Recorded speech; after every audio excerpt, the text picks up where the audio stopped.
The red light of the simulator bathed the cockpit in a bloody accusatory glow. It pulsed in time with the synthesized blare of a stall warning, a sound designed to induce panic. "Vance, what in the seven hells do you call that?" Sergeant Crow's voice crackled through the comms, thick with gravel and disgust. It was a voice that could curdle milk, a voice that had been her constant companion for 6 agonizing weeks. Anya Vance kept her hands steady on the cyclic and collective. Her eyes scanned the frozen instrument panel. The scenario was a catastrophic engine failure during a brownout landing. The simulation had locked at the moment of impact. "That, Sergeant, is a textbook auto-rotation entry," she replied, her own voice a low, steady monotone that offered no purchase for his anger. "Textbook? You call planting a 10-ton piece of machinery into the ground hard enough to turn it into a Frisbee textbook?" Crow's face appeared on the secondary monitor, a slab of granite with narrowed eyes and a perpetually downturned mouth. "That's the 5th time this week, Vance. The 5th time you've killed everyone on board." Anya said nothing. There was nothing to say. The simulator's parameters were flawed. The decay rate of the rotor revolutions per minute was programmed to be 20% faster than the actual aircraft. It was an impossible scenario.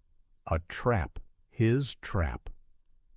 "Look at her, ladies and gentlemen," Crow broadcast, patching his tirade through to the observation room where the rest of the candidates sat. They were all vying for a spot in the 160th Special Operations Aviation Regiment, the legendary Night Stalkers. "Legacy candidate, daughter of the great Colonel Michael Vance. Looks like the apple didn't just fall far from the tree. It rolled into a ditch and rotted." A cold, familiar knot tightened in Anya's stomach. She felt the weight of 24 pairs of eyes on the back of her neck. Scorn, pity, indifference. She was an outsider, marked from day one. She was small, quiet, and she carried a name that was both a legend and a curse in this place. "Get out of my simulator!" Crow snarled. "Go sweep the hangar. Maybe you're qualified to do that much without screwing it up." The canopy of the simulator hissed open, spilling the sterile white light of the training hall into her crimson-lit failure.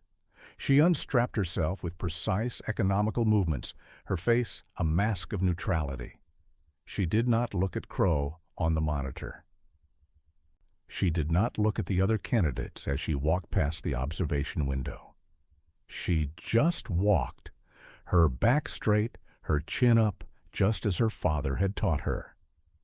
Absorb it, endure it, let it slide off you like rain off a waxed canopy. Noise is just noise. But it was more than noise. It was a constant, grinding pressure designed to break her. Crow had made it his personal mission. From the first day, he had singled her out. He saw her unassuming frame, her quiet demeanor, and the file that listed her father's name, and he decided she was a fraud, a silver spoon kid coasting on a dead hero's reputation. The hangar was a vast, cavernous space, smelling of jet fuel and hydraulic fluid. The sleek black shapes of MH-60 Blackhawks and MH-47 Chinooks squatted in the bays like dormant beasts. Her punishment was to sweep the entire floor, a Sisyphean task in a place where dust and debris were a constant. She grabbed a push broom and started in the far corner, her movements rhythmic and methodical. Each sweep was a meditation. Each scrape of the bristles on concrete was a moment to push Crow's voice away. To push away the memory that fueled her resentment, the one that had driven her here in the first place. High school graduation, the auditorium buzzing with excitement, her mother saving a seat for him, an empty chair that grew larger and more accusatory as the ceremony wore on. He was deployed. Again. He had missed birthdays, holidays, her first driving lesson. But this one he had promised. He had broken that promise. A week later, 2 solemn officers in dress uniform had appeared at their door, killed in action. The details were classified. A hero, they said. He had made the ultimate sacrifice. To Anya, at 17, it was not a sacrifice. It was a choice. He had chosen the Army over her, over his promise. The hero worship that followed his death had only deepened the wound, creating a bitter chasm between the public legend and her private hurt. She had joined up not to follow in his footsteps, but to understand what could possibly be more important than that empty chair at her graduation. So far, all she had found was Sergeant Crow. The whispers followed her everywhere. "That's Vance's kid." "Heard she's got a direct line to the top." "Crow's going to wash her out before the month is over." The peer group, desperate to survive the brutal selection course, kept their distance. Associating with Crow's chosen target was a quick way to become a target yourself. Crow's campaign of harassment escalated. He assigned her the worst duties, the longest watches. During physical training, while others ran 5 miles, he made her run 7, often with a weighted pack. "Your father set the record on the obstacle course," he'd bark, his voice dripping with false reverence. "Let's see if any of that blood magic trickled down to you." She never complained. She just did it. She ran the extra miles until her lungs burned like fire and her legs were screaming jelly. She completed the obstacle course, not with record-breaking speed, but with a steady, relentless efficiency that seemed to infuriate him even more. He wanted her to cry, to quit, to break. She gave him nothing. Her resilience was a wall he could not breach. Inside, Anya was running on fumes. She was holding on to a single, threadbare piece of advice from her father, from a time when he was teaching her to handle their small civilian helicopter in the turbulent mountain air near their home. "When you're in the storm, Annie," he'd said, his voice calm in her headset, "don't fight the wind. Don't try to overpower it. Feel it. Use it. Dance with it. The machine knows how to fly. You just have to let it." Crow was her storm. Every day he tried to overwhelm her. Every day she found a way to use his pressure, to turn his rage into fuel for her own resolve. The worst of it was in the simulators. He delighted in crafting scenarios designed to humiliate her. An engine fire over a dense urban area with no landing zones. A tail rotor failure in a narrow canyon. He would sit in the instructor's station, manually overriding the systems, throwing everything at her at once. "Your father was a pilot's pilot," he'd sneer after a simulated crash. "They said he could make a brick fly. You can't even handle a simple hydraulic leak." What a disappointment you must be to his memory. He made the whole unit suffer for her perceived failures. If she crashed a simulator, the entire class had to do push-ups until failure. He was trying to turn them against her, to isolate her completely. And it was working. The sideways glances in the chow hall became open glares. Her bunkmate stopped speaking to her. She was an island in a sea of hostility. One evening, a candidate named Diaz, a burly former infantryman, cornered her by the lockers. "Look, Vance," he said, his voice low. "I don't know what your deal is, but you need to figure it out. Crow's using you to punish the rest of us. If you can't hack it, just wash out. Do us all a favor." Anya met his gaze, her expression unreadable. "I'm not quitting, Diaz." "Then get better," he shot back. "Fast." She was already better. She was better than all of them. but she couldn't show it. Her father had taught her to fly a different way. Not by the book, but by feel. He had taught her the dangerous, beautiful art of flying at the absolute edge of the envelope, where the machine's true capabilities lived. The simulators, with their rigid programming and by-the-book logic, couldn't comprehend her methods. When she executed a high-G, negative stall pushover to bleed altitude in a way that would save the aircraft in the real world, the simulator registered it as a loss of control and failed her. To follow the book was to fly predictably, safely, and within established limits. To fly like her father was to treat the rules as suggestions, to understand the physics so deeply that you could break the rules to achieve the impossible. Showing that skill here, in this environment, would be seen as reckless, arrogant showboating. It would only give Crow more ammunition. So she held back. She flew by their book, and their book got her killed. Unseen by Crow, someone else was watching. Captain Eva Rostova was the lead flight instructor for the course, a veteran Night Stalker pilot with over 2,000 hours in combat zones. She was Crow's superior, but she believed in letting her sergeants manage their own trainees unless a line was crossed.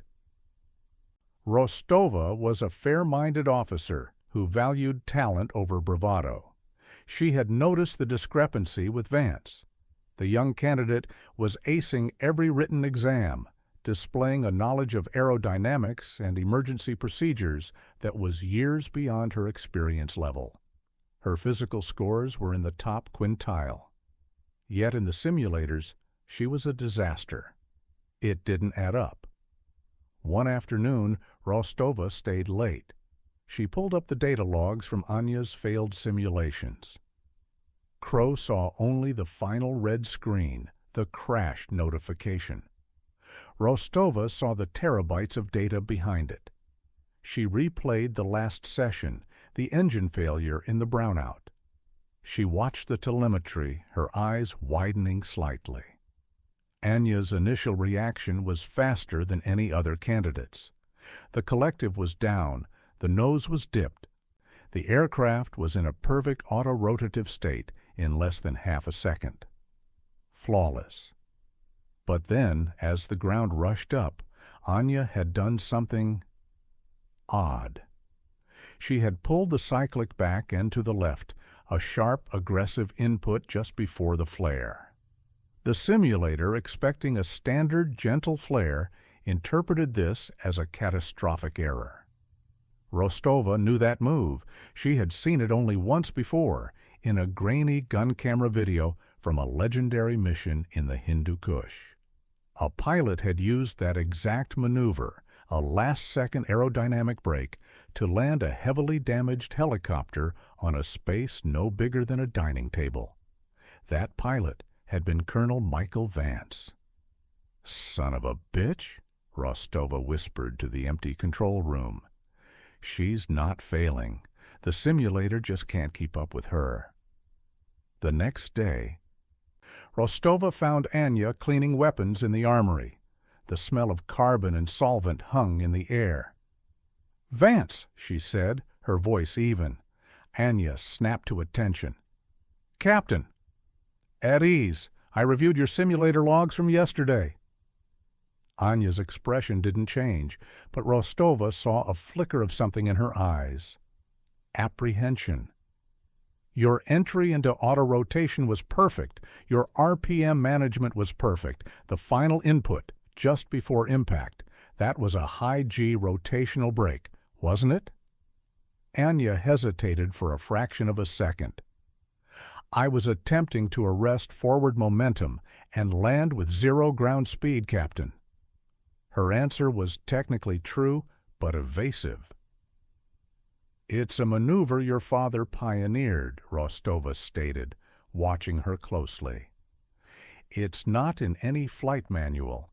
It's considered too dangerous, too high risk." "Where did you learn it?"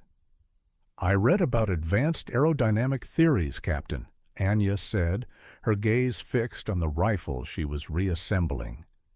Rostova knew she was lying. You didn't learn that kind of instinct from a book.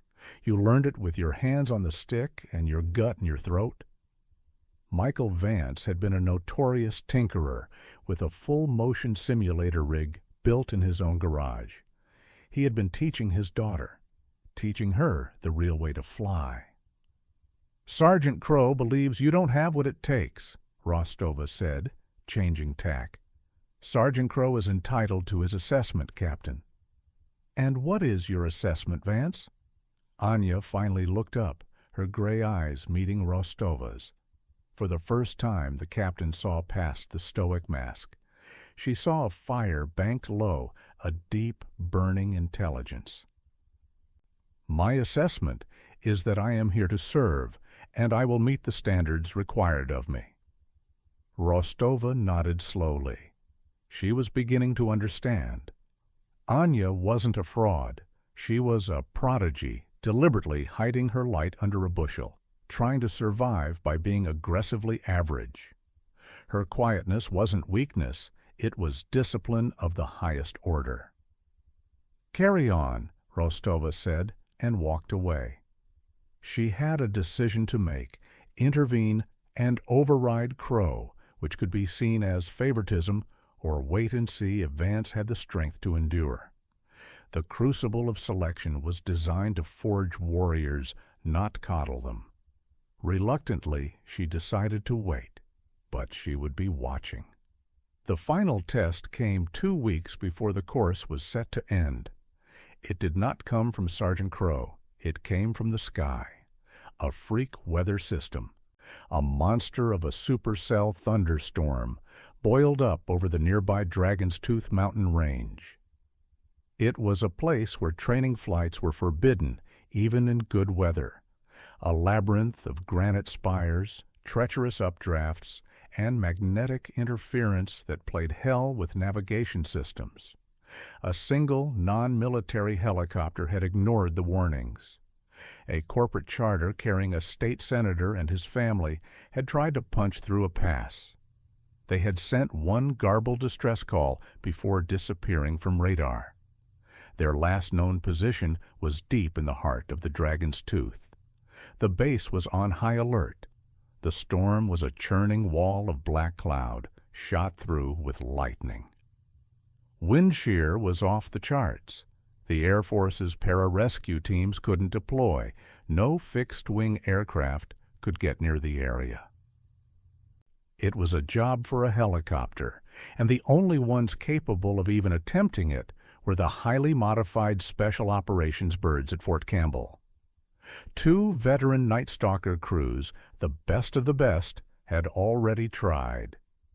The first was forced back by winds that threatened to tear their rotors off. The second had experienced a catastrophic instrument failure in the magnetic interference and had barely made it back to base, their helicopter battered and its crew shaken.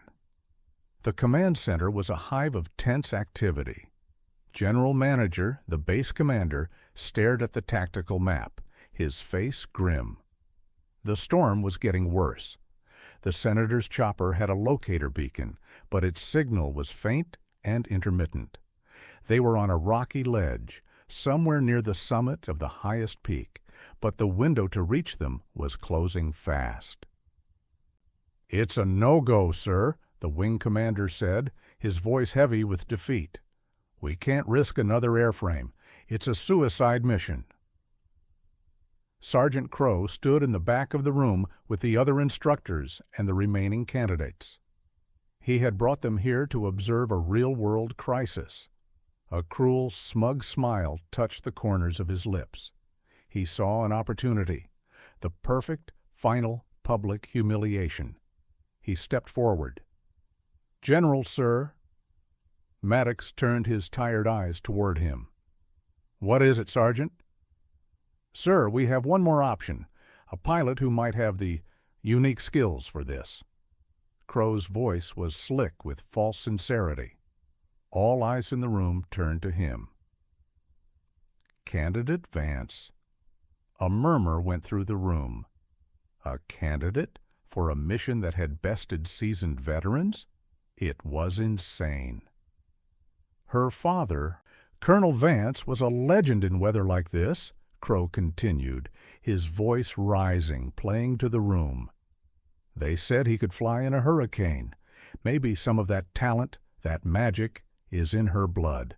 Maybe it's time we found out if the legend is real. He turned and looked directly at Anya, who stood ramrod straight at the back of the formation. His eyes were alight with malice. It was a checkmate.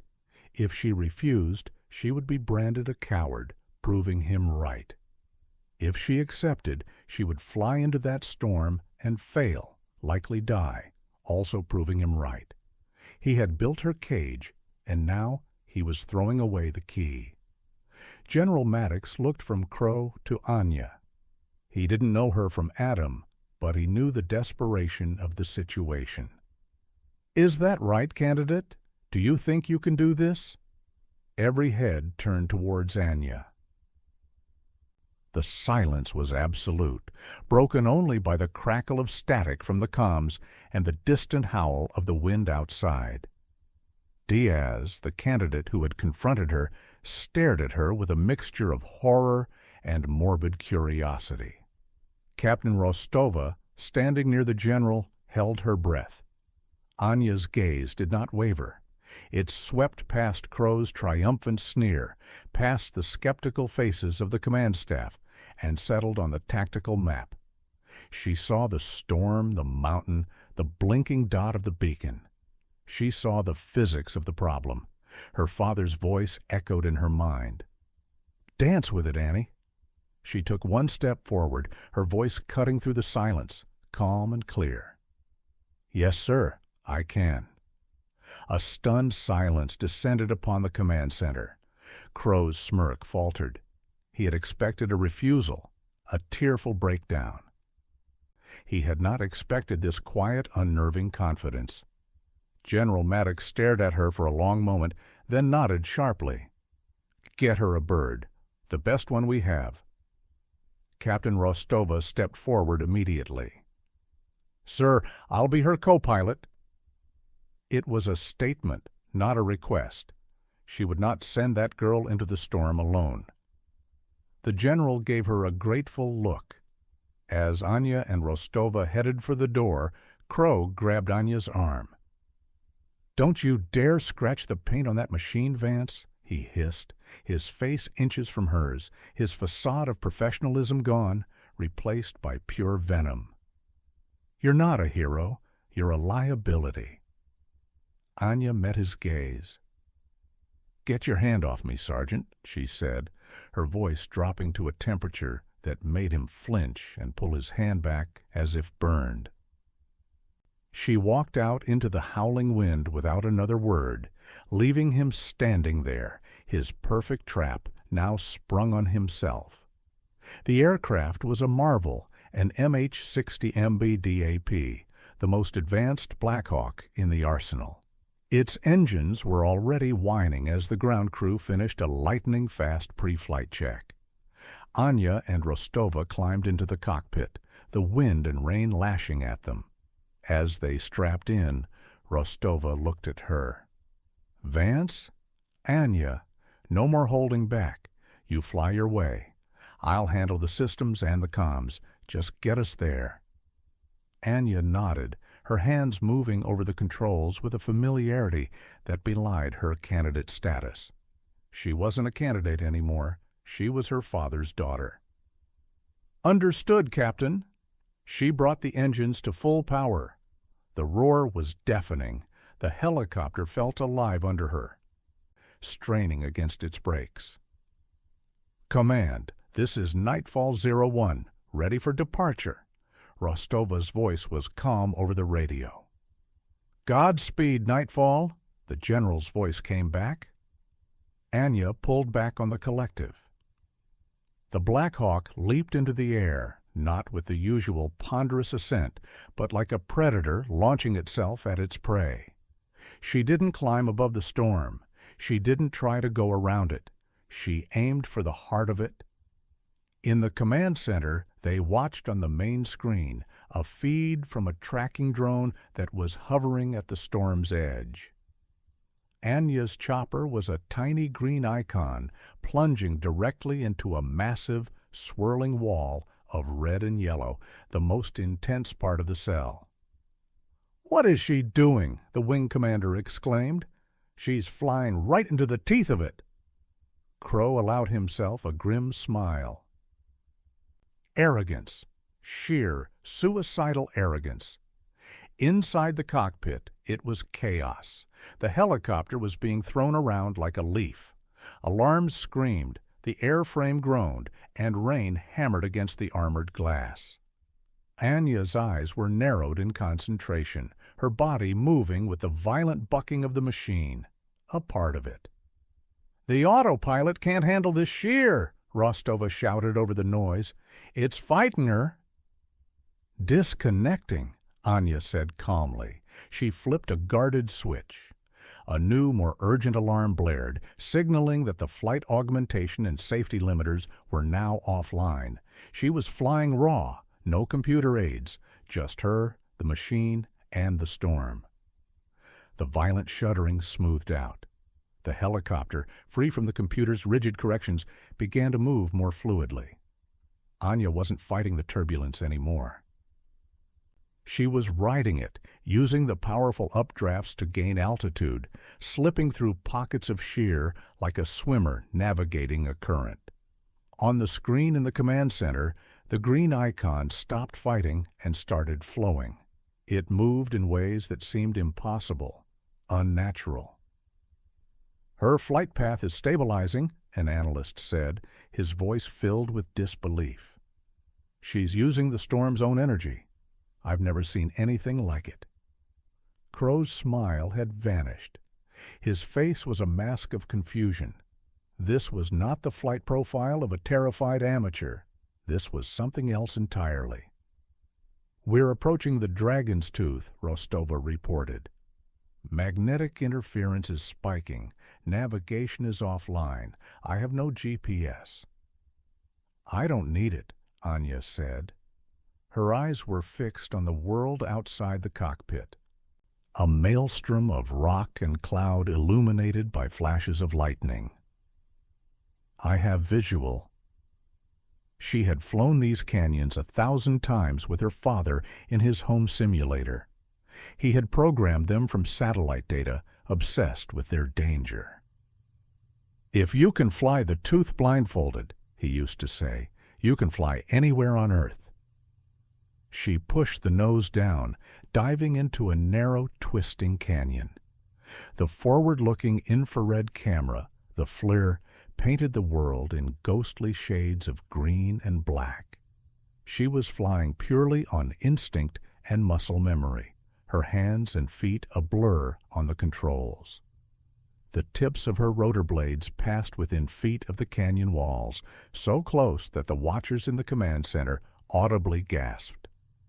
"She's threading the needle," General Maddox breathed, his eyes glued to the screen. This was the art her father had taught her, flying below the radar of the storm's worst winds, using the canyon itself as a shield. It was outrageously dangerous, a single mistake from turning them into a fireball against the granite walls. But it was working. "I have the beacon," Rostova said, her voice tight with awe. "One click ahead, elevation 9,000 feet. It's on the ledge they call the Widow's Perch." The Widow's Perch was a notoriously impossible landing zone. A tiny shelf of rock barely larger than the helicopter's landing gear, surrounded on 3 sides by a sheer drop of 2,000 feet. And tonight it was being hammered by crosswinds exceeding 80 knots. "No way to land," Rostova said. "We'll have to use the hoist." "No time," Anya replied. "The ledge is starting to crumble. I can see it on the FLIR." We land. "Anya, we can't. The wind will push us right off the edge." "It won't if I pin us." What she did next would be studied at flight schools for decades to come. She approached the ledge not from the front, but from above, in a terrifyingly steep descent. Just before reaching it, she yawed the helicopter 90 degrees, turning its broad side to the main force of the wind. "What is she doing?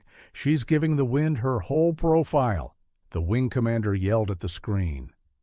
Then, with surgical precision, Anya lowered the helicopter. She didn't try to land all 3 wheels. She planted only the left main gear onto the very edge of the rock shelf.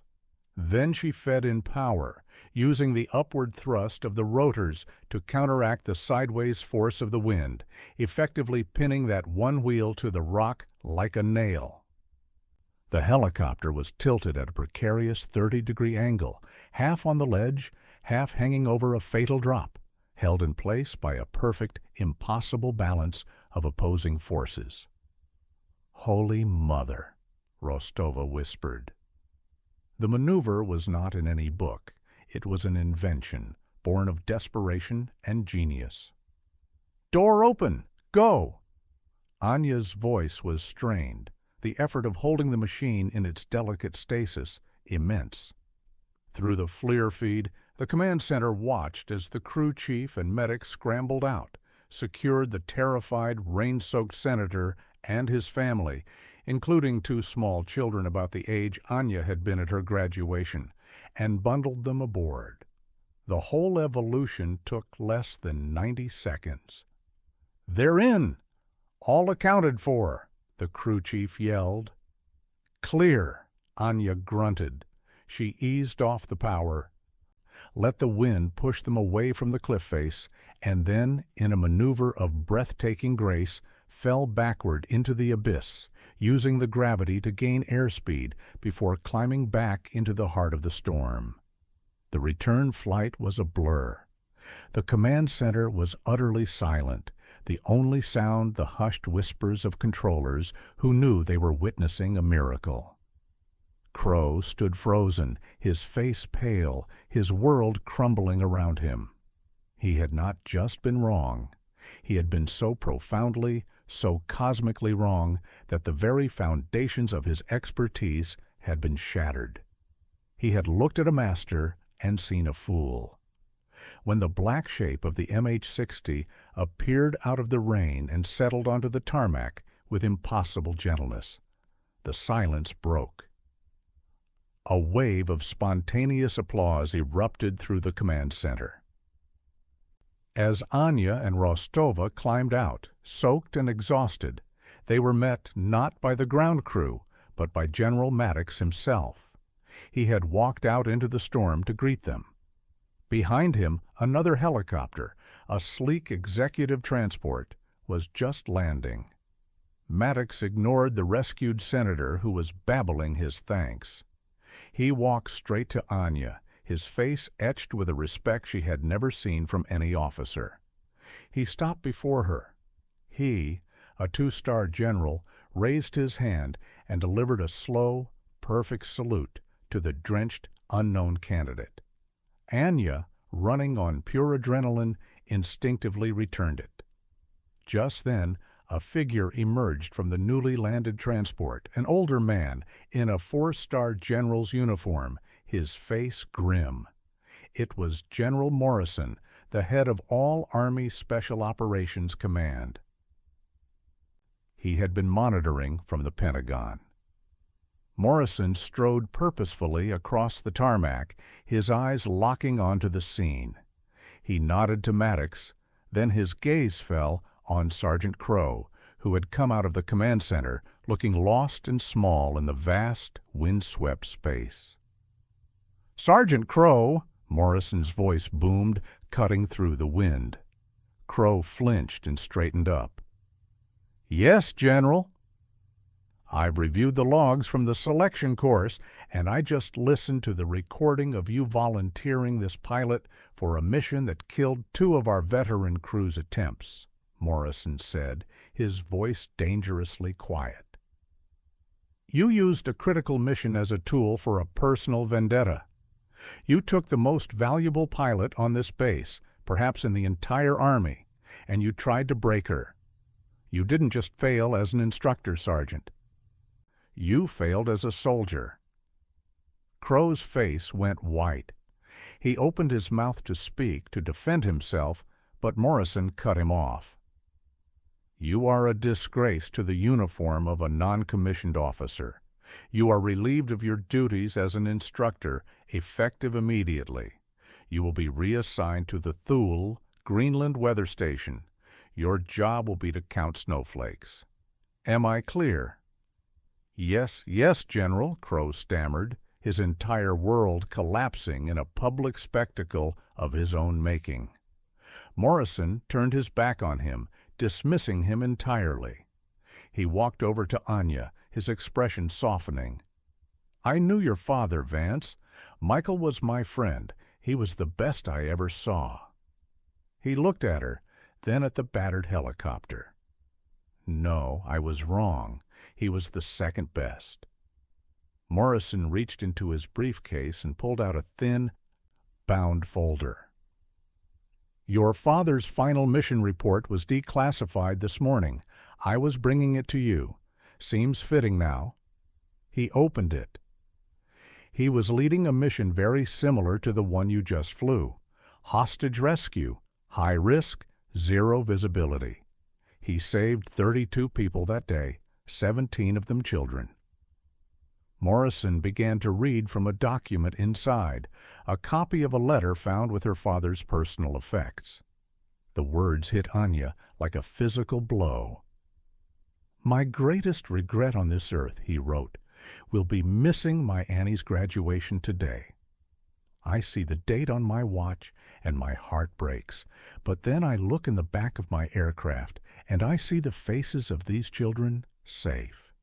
They are the same age as my daughter. I am giving them back their graduations, their birthdays, their lives. And in doing so, I know I am helping to secure a world where my own daughter can live safe and free.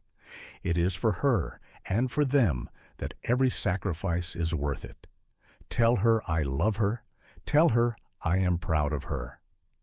Tears, hot and sudden, streamed down Anya's face, mingling with the cold rain.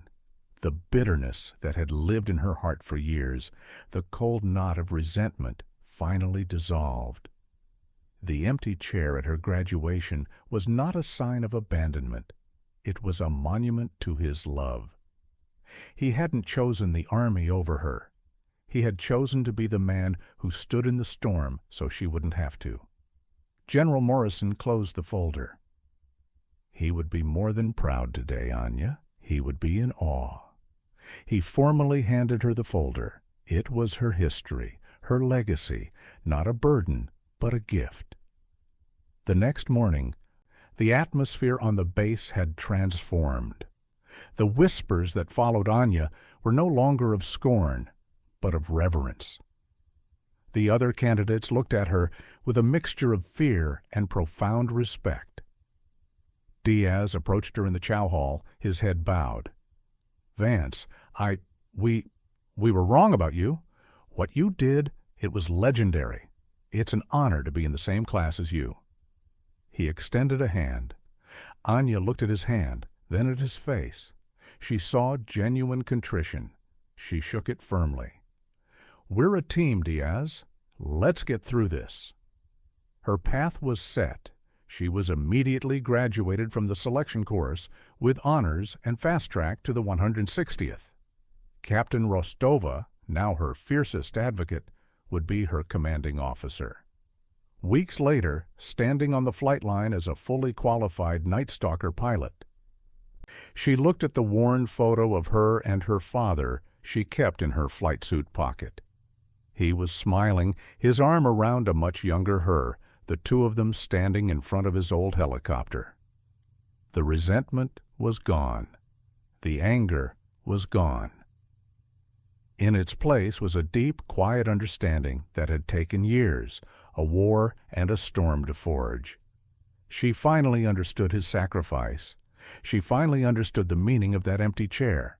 It was the price of freedom, a price her father had paid willingly, and a legacy she was now proud to carry into the sky.